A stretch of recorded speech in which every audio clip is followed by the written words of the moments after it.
আরে ভাই, কোথায় কোথায় চলে আসছেন আপনি? ভাই কোয়েন না, এই যে চৌগ্রাম সিংড়া চৌগ্রাম রাজবাড়িতে আমরা আসি। আমার দুই পাশে দুই গাইড, আমাদের গাইড আমাদের এই রাজবাড়ি ঘুরে দেখাচ্ছে। ঠিক আছে, আচ্ছা, মোটামুটি রাজবাড়িটা ভালোই। আমি মনে করছিলাম এত কিছু নাই, কিন্তু এখানে অনেক কিছুই আছে, কিন্তু পরিত্যক্ত নষ্ট হয়ে গেছে অবস্থা। কয়েকদিন আগে যেরকম দুবলহাটি রাজবাড়িতে গেছিলাম, রাজবাড়িটার অবস্থা অনেকটাই ভালো। এই রাজবাড়িগুলোর অবস্থা একবারেই খারাপ। তাহলে এটা নাটোর সিংড়া চৌগ্রাম। হ্যাঁ, নাটোর সিংড়া চৌগ্রাম।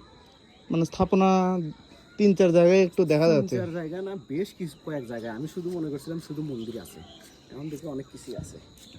যাক, অবস্থা খারাপ। বিকেল করে হঠাৎ আসলাম।